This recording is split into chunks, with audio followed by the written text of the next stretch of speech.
think of the system and the model. You got me? Where you at? You started with machine shoulder press. You set their positions in their posture hold, in their range of motion, in their circles. They did the machine shoulder press on day 1. They did dumbbell shoulder press day 2, 3-ish, somewhere in there in phase 1. And so they're learning to sit upright and stabilize their trunk. I love overhead presses. My biggest reason I like them though is for core stability there. Now there's a lot of stuff. I even watched a Kelly Starrett video today that we might even all watch together. And Kelly Starrett, he's great. But he's sitting there always cueing this, squeeze the glutes, pulling the abs crap. I can't physically get down and grab a bar and do that. If you can do it, show me.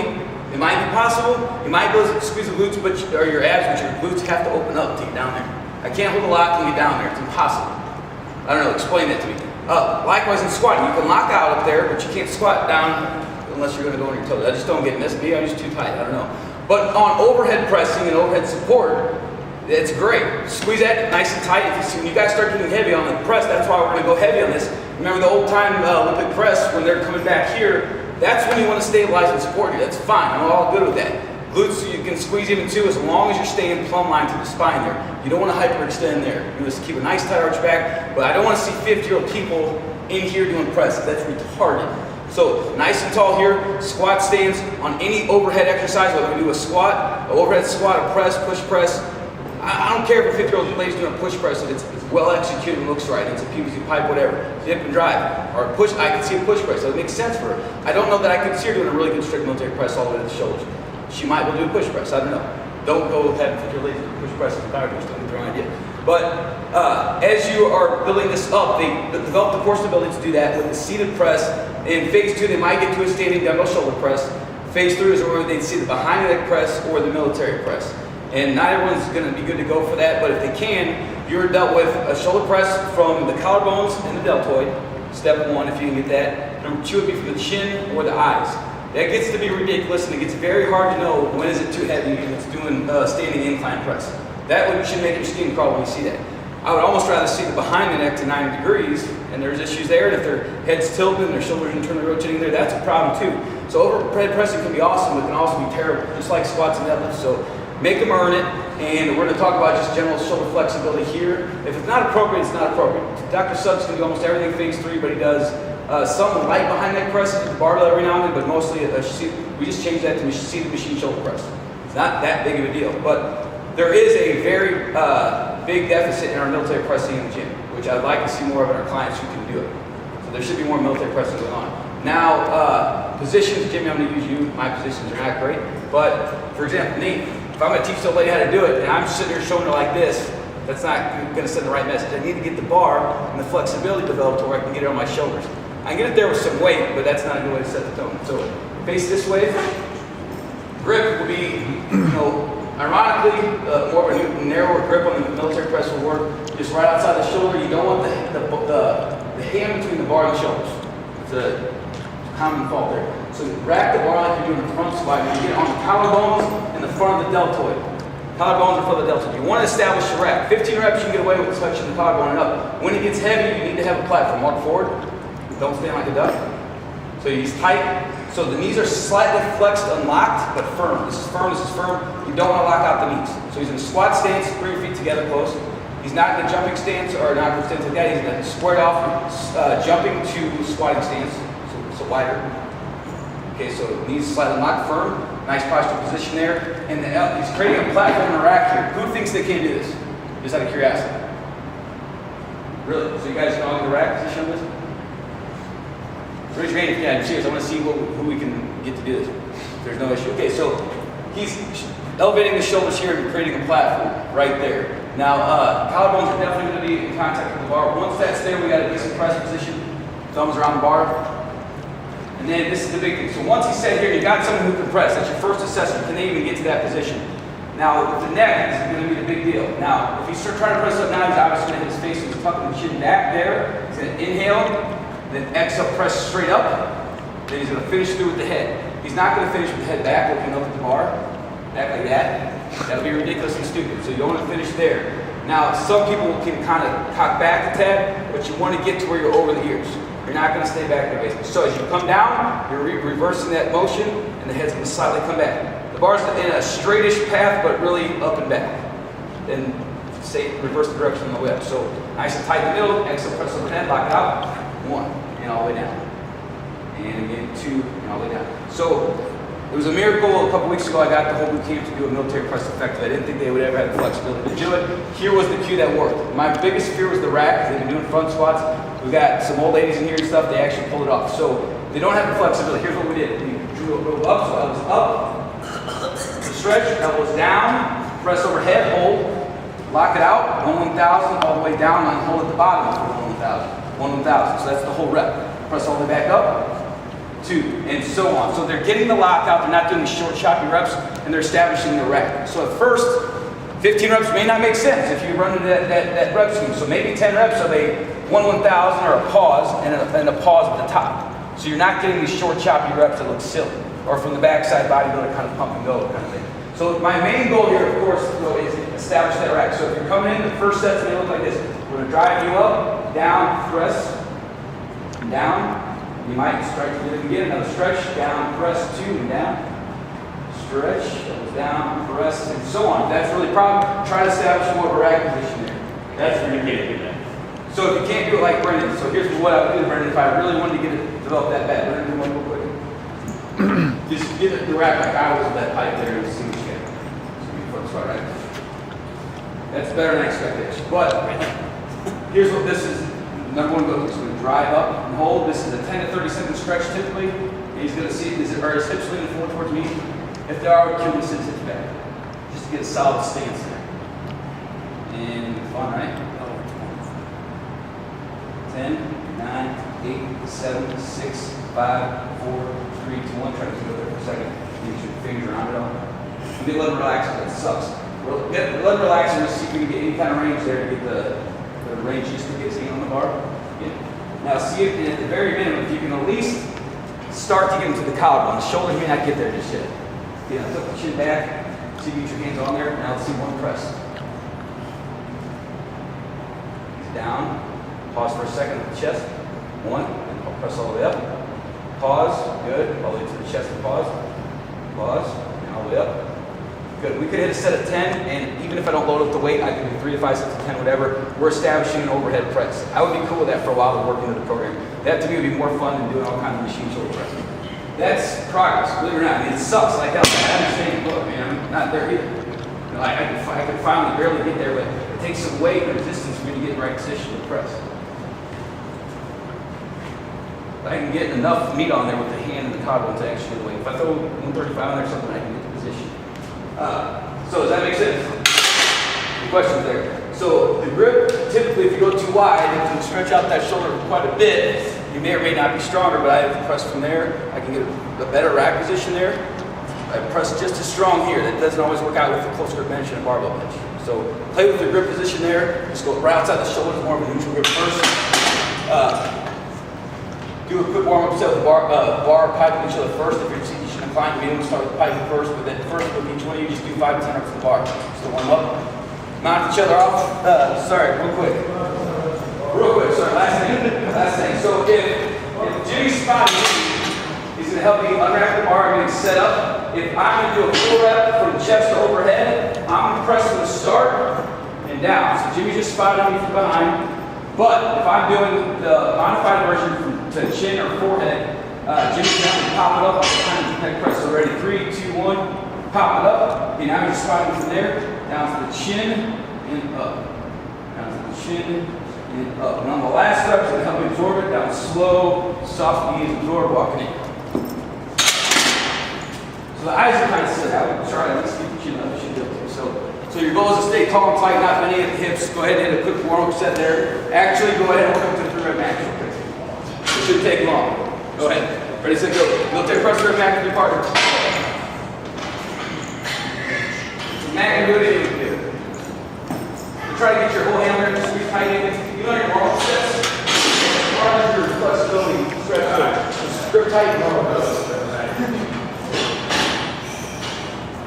And see how Pat's got his wrist thing. It's fantastic. There's always going to be a learning curve for most people that you're just faster. And your wrists are going to stretch out. There's a learning curve for the wrist. So if you have to take it off, go right ahead. That's doing the calves there. He's got a bit of an extra lock at the back. There's a little bit of trait there. Good job. You always.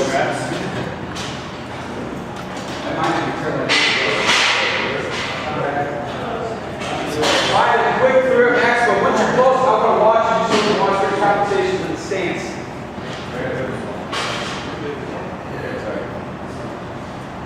If it really hurts your shoulders, go forward. Where's the mount for the dismount? Got him in. Yeah, what happened?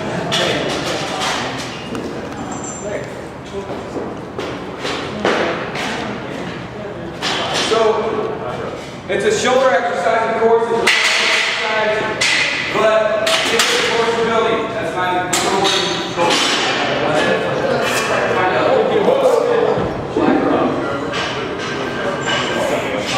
Finish the head, do it more, man. You get those shoulders, go for it.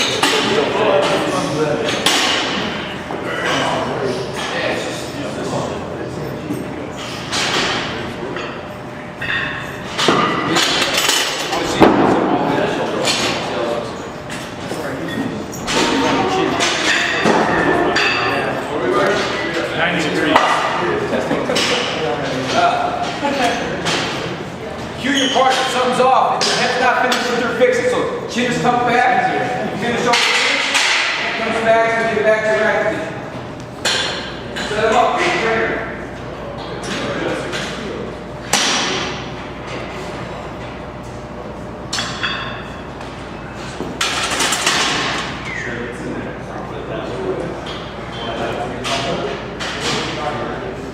As you're setting up the press, it's highly ideal to drop your elbows down first. You want your forearm vertical to the sky to where you're pressing.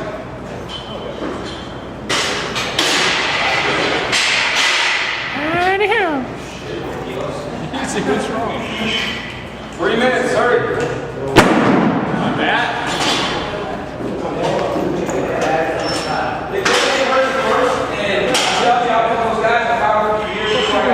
Go get the good. But they loosened up. They love the exercise. We'll balance out the shoulder gaps there. There's a better anterior balance there. It feels awesome to get it.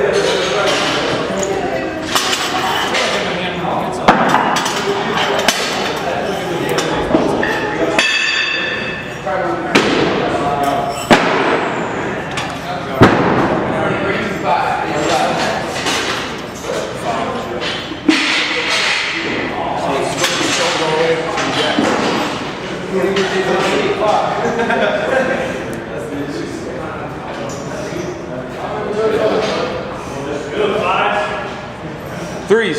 Work up to the top triple. When you're close, I want to see it though. I want to watch your torso so we can get something on the camera to see where you move.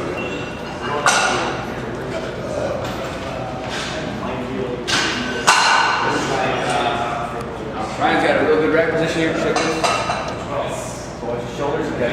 Great rack. Oh, you missed it. Come on, get your rack. Good. Yes.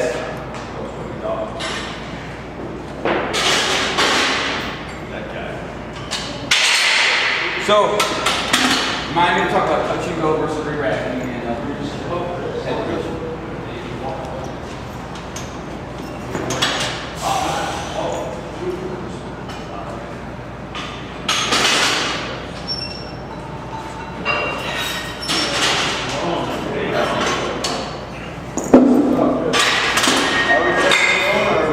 We're going to talk about that. Right now for a 3-rep max.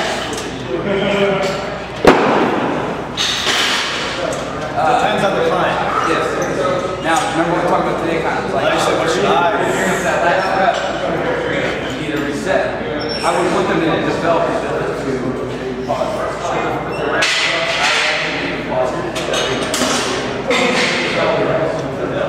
On a 15-rep set, I got one person I like that. as long as you have an established rep position, sure. Like hell, their next. I play with this. Come on, Curry.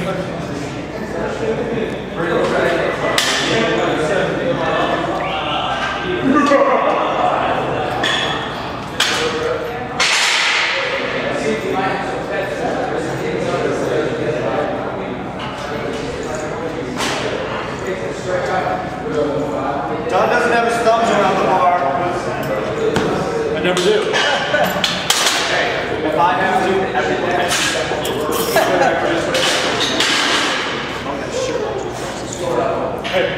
I'm still gonna crush you.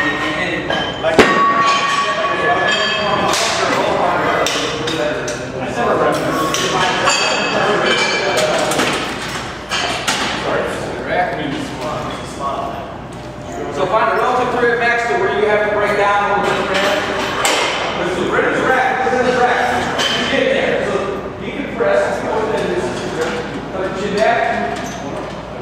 A slight push thrust from the first one. Let's see what he's got. Good. There it is. Chin back. Next up push. Good. Chin back.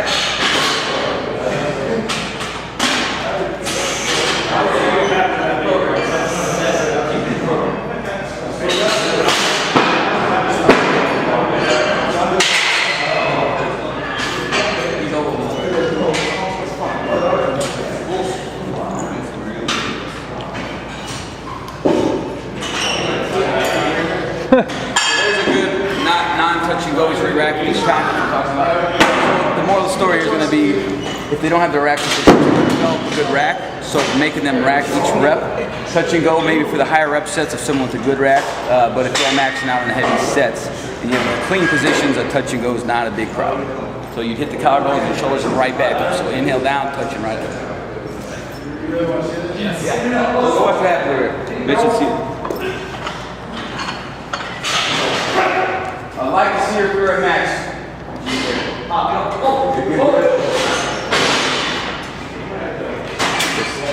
Solid base there, good elbow in rack position. Chin back, and go push. 2, pretty solid. He's got a little wiggle when he starts. See a little wiggle, that'd be a push press. So I give him a little help for that. Other than that, it's rack position. How your wrist and all this feel? How's this feel, your rack position? You do these now? Not like that. I'm not near that narrow. Okay, so you're wide. Oh, that's fine. You can go wide. It's fine. I'll go up there higher. So yeah, the grip is about comfort. So I'm just saying, when you teach them, start narrow and go wide. So start narrow is a rule of thumb, and then go wide to feel comfortable. Whatever works. Is this it for you, Chris? Yes. Watch for push presses. You're developing a strict military press. I understand sort of the first rep, but you don't count. You count. Justin, you want to watch Chris's? Yes. So we're probably going to see the extent of the most extension in the back that you want. So he's up on the chest, not much on the deltoid come from this angle. So we push press that one. Let's see how he does this. Oh, it's chin only, okay. 2, watch the mid back here. So watch him here. So that's on the fringe there. For a young stud like that, he's got my genes, I would be so there, but I'd be still cueing his abs in real tight on that. That would not be cool with a 50-year-old. He was leaning back, he was getting a lot of pressure there, plus he's dialed in on a heavy triple 8-9 RP going to the chin. So you have a compromised position already and leaning back. That gets too messy. It's like maxing out your squat for high triples, but you're only going to quarter range. It's the same kind of concept, you know? That's when it's going to start feeling shoulder shit and stuff. He's going to be overloading it so much to the anterior side of his shoulder, it's probably not going to balance his shoulder out too well for stopping. So I'd say maybe behind the leg press, so you can say more vertical to torso, not lean. Then get more equal balance in the middle of the shoulder.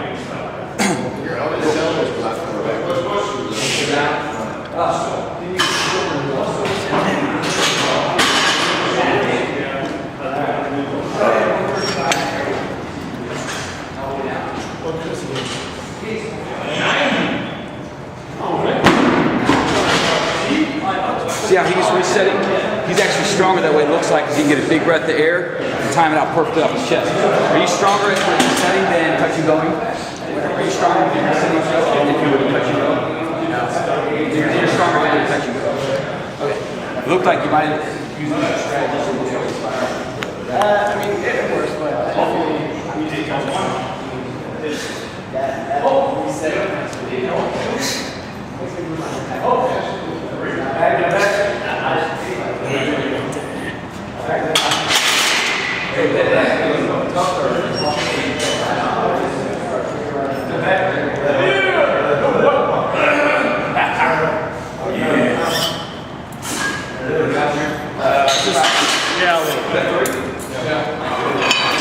Clean? A plus? A plus. Get it if you want real quick. But otherwise, let's move ahead. So some quick points on that. You guys hear the touch and go conversations at all? Touch and go versus free racking?